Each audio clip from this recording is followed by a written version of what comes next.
this gluttony that we're seeing today, which is one of the 7 deadly sins, is, in my opinion, a curse to our ability to connect to the divine, to our ability to connect to ourselves. It really creates a hindrance in your life cycle and in your incarnation and your experience as being human. There's no doubt in my mind that if you are ready to break through plateaus through yourself for yourself and for your family, and really, penetrate into the deepest parts of yourself to uncover things that might be buried within you. One of the main ways, outside of going to the jungles and sitting with shamans and transcendental meditation and all those epic things, one of the first places you should start is with fasting.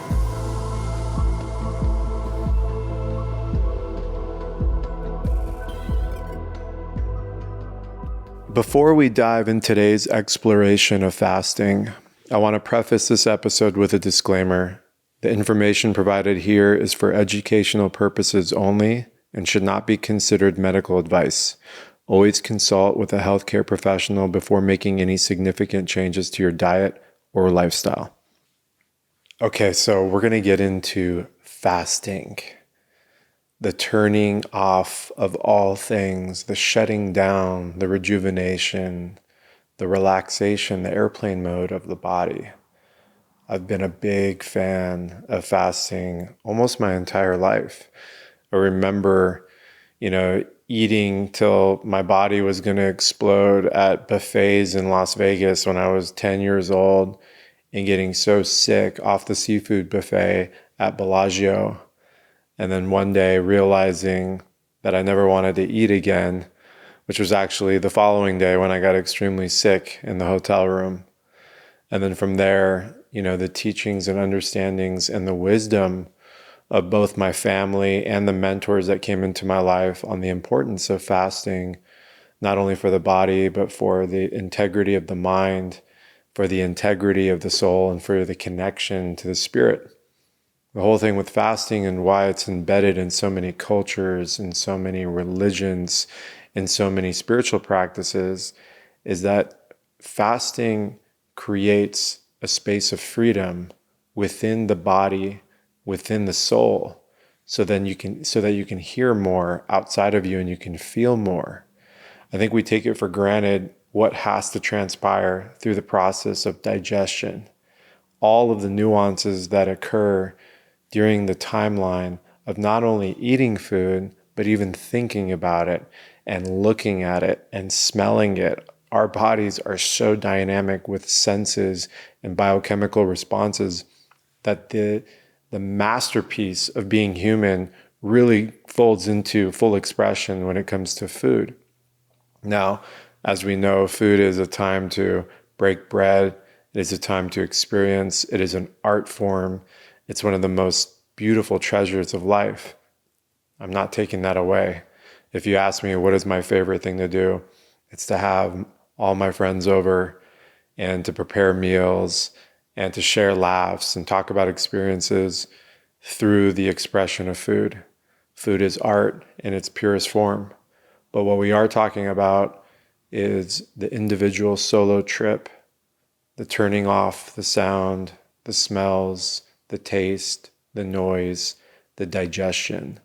Fasting creates a window of opportunity to see clearer. And as we go further into this explanation, we'll see again why fasting is truly a ritual of self-love and full expression of health. So for me, the more that I started to dive into fasting at an early age, I would realize that the moments of pure crystal clarity I would achieve would be in the states of a zone somewhere between 12 to 24 hours of no food. And it was usually in those timelines that I could start feeling more into who I was and what my purpose was, and really access parts of myself that had fallen dormant from the standard material life.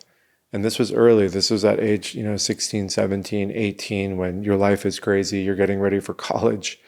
You got a million things going on. There's girls, there's your parents, relationships, sports, peer pressure, all those things. And I remember I did my first official fast. I was 17 and I was in the desert and I did a 3-day water fast. And I had one of the most powerful moments of clarity at that moment. I actually remembered being 5 years young, right in the middle of that fast, probably hour 36, 42 hours into it. And I remember, moments that I had with my father and the energy and love that he instilled upon my soul at such an early age that I probably forgot most of throughout my adolescence and into my teenage years. And that moment of clarity was an experience that positioned me to respect and honor the off switch of life. And mind you, this is when I was 17. And in the last 20 years, things have gotten way crazier in terms of the amount of noise, the amount of traffic, the amount of escapism, the technology, all of these things that are eliciting some type of response. And it's constantly keeping us into some type of psychosomatic loop. Whereas in the silence of a fast, you're allowed to drop in fully because the physical is connecting to the metaphysical through the off switch of the nervous system, digestive system, and all the other systems that comprise the human body. In the Greek word, autophagy, which means thy eating thyself, that is the term recognized by modern science, that once your body goes into a state of 12, 14, 16, 24-hour fast, the body then starts to metabolize itself. It starts to self-cannibalize. It starts to eat itself. At this very moment, things in the body that no longer serve us are carefully chosen by the immune system to activate a switch to get rid of, to chelate, to digest, to basically disintegrate out of the body. This is why it's so critical that throughout the cycles of life, season to season, solstice to solstice, or whatever you want to term it, that we are going through fasting cycles. There are also many faith-based systems that every year go through 30 days of fasting. Ramadan, which is coming upon us right now, that 1/3 of the world maybe is going through this process of fasting, not eating or drinking, from dawn to dusk, from rise to sunrise, from sunrise to sunset. Something about the religious undertones of connecting to God's source makes so much sense in the state of a body that isn't under consumption, that's continually consuming foods. And so we now know that it's pretty clear, if you want to get into a state of optimal health, caloric restriction, aka fasting, is the primary access point to do so. There is nothing out there that can actually circumvent the quality and technique and the reaction of a fast. There's no supplement, there's no drug, there's no physical activity, there's no breath work, nothing. Caloric restriction leads all of them by a wide gap. And the more that we can understand why and discern why, the more we put ourselves in position to be able to utilize this ancient and modern practice. And today you find that intermittent fasting has become analogous with health. And if you were to elucidate the complexities of your daily life along with a fasting schedule, you'll find that you're able to create a frequency of self-generation, of a body that's able to rejuvenate, a clear mind, a clear gut, a healthier microbiome, increased cognitive ability, less pressure on the central nervous system, causing a buffer zone for your detoxification pathways and organs, including your kidneys and lymphatic system, self-generating of the liver and gallbladder and lungs and brain, and access to turning on the lymphatic system, which is basically the garbage disposal of your brain, which is something that cannot be overlooked. And the more that myself and our team researches this, we're blown away by the studies. There are so many benefits, from methylation increases to DNA repair to, all the beauty trends that you would like to add into the mix that everybody is, chasing today. They all work together synergistically when it comes to, building a system that works for you. Now, the way that I fast is going to be different than how the next person fasts. And the way that next person fasts is going to be different than the other person, how they fast. Traditionally, there should be a difference between how a man and woman fast for a number of reasons, mainly the chemical messengers in your body, the glands in your body, all the hormones that make you who you are. There is a system of trial and error, and there's a system that creates an ecosystem for you to start gaining momentum and feeling better and actually getting into autophagy on a more consistent basis. Another way of looking at it is we have a finite amount of cellular replication in our human body. We know this now. There is a number that was written down for you at the time of your birth and probably at the time of conception. And that number is not changing, it's not going anywhere, but the speed consequence on how you get to that number, you can change. That's the epigenetic law, that's the epigenetic code. So for example, if you have a finite number of cellular replication, mitosis, what is the number one way to slow down cellular replication?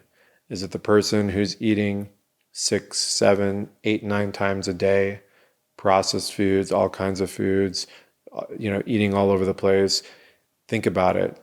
I mentioned it earlier. Just thinking about food and looking at food and smelling at food starts to elicit all kinds of different biological activities in the body, from pH changing in the body to saliva glands to enzymes to hydrochloric acid production, all the things. Similar, like I say, you probably shouldn't chew gum all day long because you're tricking the digestive tract that food is actually coming down when nothing's coming down. Very similar concept. So that individual who's been eating that way, for 20, 30, 40, 50 years, think about how much vital force, how much energy output that body has gone through. Now, let's juxtaposition completely on the other side of that. So we're going to be polarizing here, right? And usually I don't like to be polarizing, but for the highlight of this conversation, we will.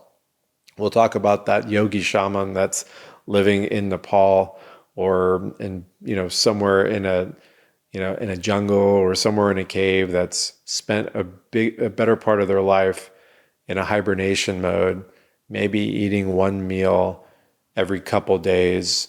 The rest of the time they're in shavasana or some type of yoga nidra, constant state of calm, relaxation, total equilibrium in the 0 point. That person probably most likely would have a lesser chance of developing, different forms of diseases through, the standard metabolic processes that we're seeing here in Western world countries, the atherosclerotic diseases, the cancers, the diabetes, things of that nature, and would also probably most likely live longer because of it. A lot of these individuals that are not overly burdening their body with decades of overconsumption are ultimately living longer. Now, am I saying that that's a choice that you want to make? Do you want to go to that extreme? Probably not. And a good way of looking at that is a lot of people will ask me, how are you living? How do you feed the body? How do you go about every day? How do you take on all the tasks that you take on?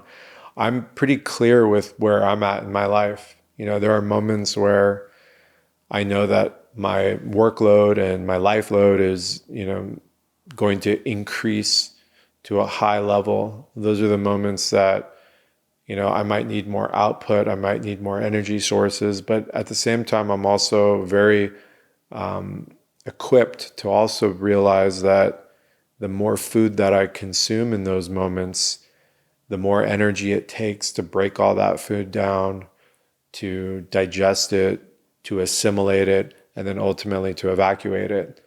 That whole process takes a lot of force, a lot of mitochondria activity, a lot of electricity, a lot of NAD. These are things that convert food, carbohydrates, fats, lipids into utilized energy.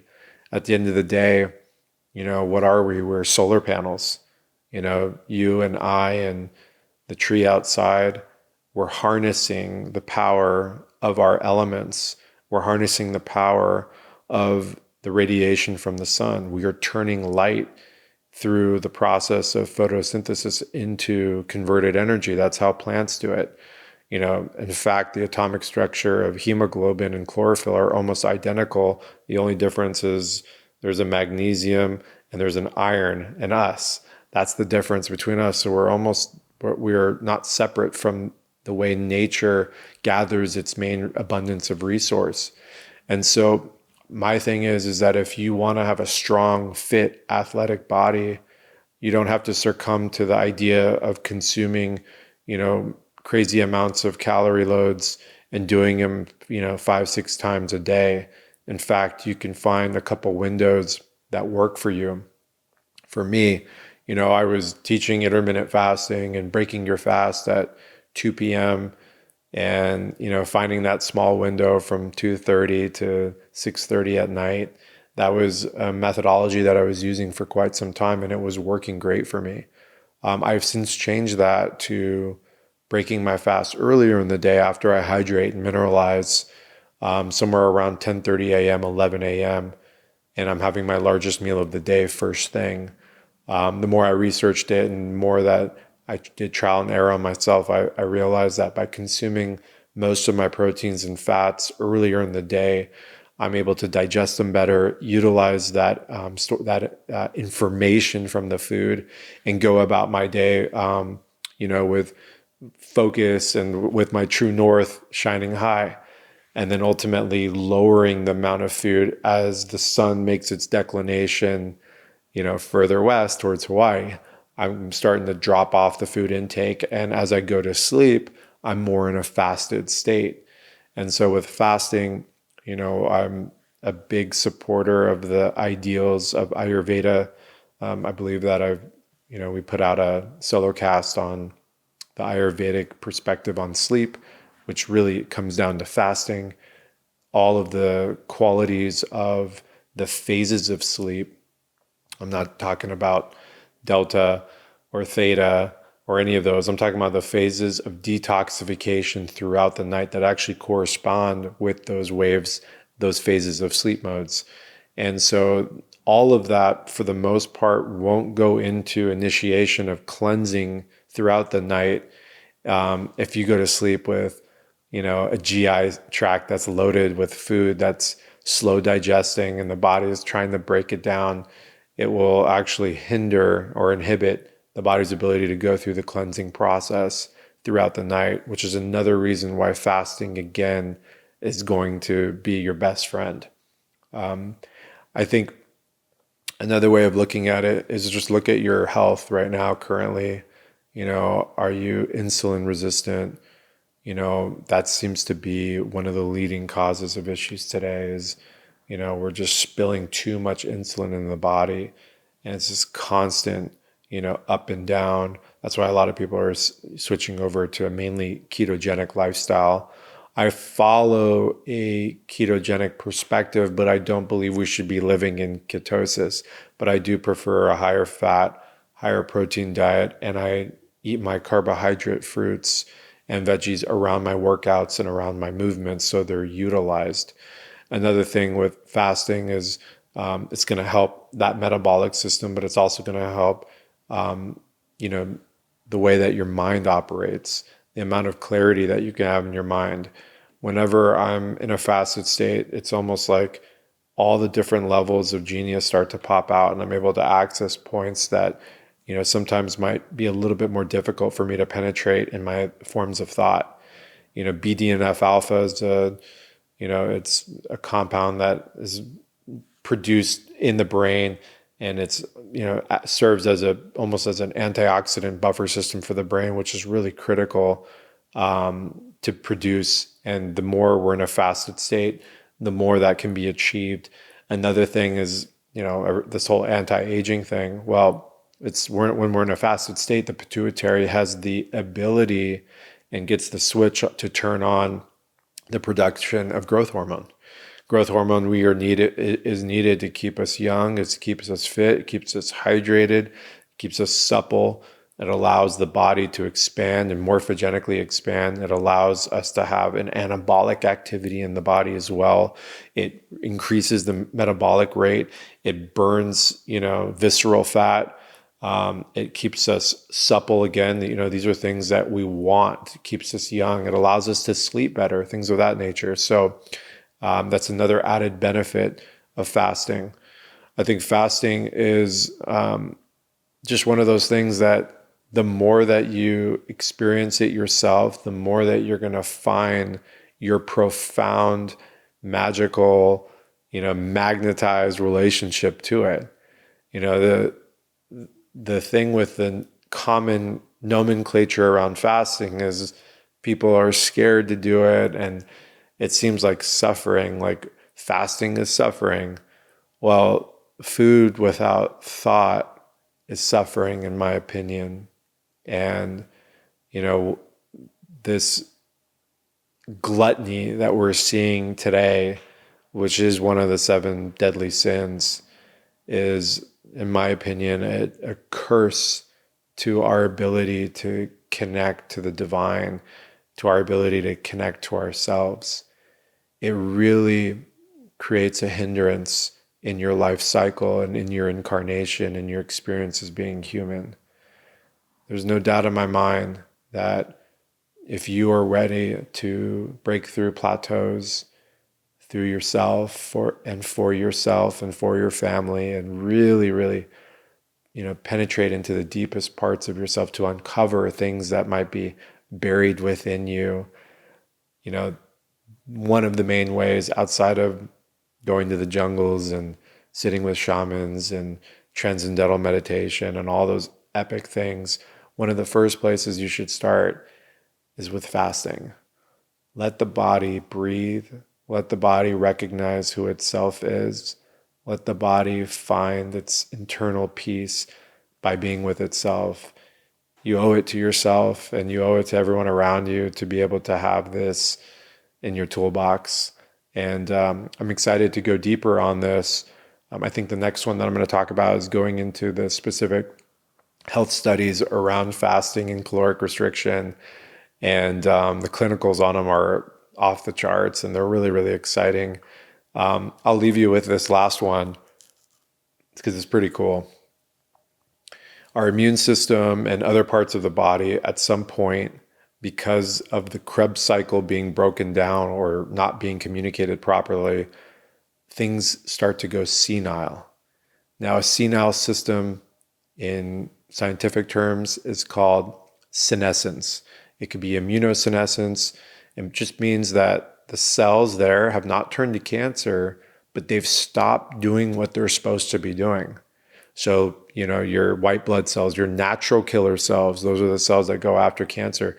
Other transcription factors in the body that are usually activated to manufacture antioxidants like glutathione or superoxidized dismutase, peroxidase, all these other compounds in the body that are endogenously produced in the body to keep you young, fit, active, and, someone of, recognition of self.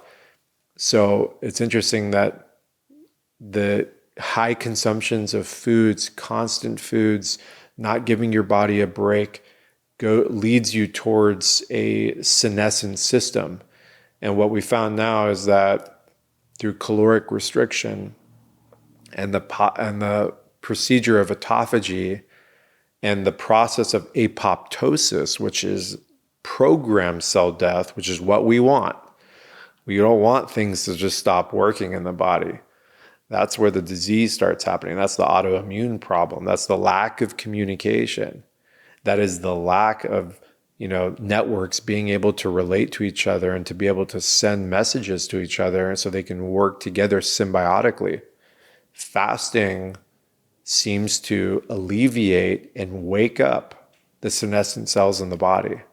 That is a fantastic reminder and awareness of just how amazing the human body is and how we are really designed to be living in a state of clarity and not confusion. I hope this was enlightening, because it was enlightening for me. I always do this without a script. I'm just speaking from a channel, and it's an honor to be able to have this reflection with you guys, and we'll be doing more of this down the line. Remember, fasting is your best friend.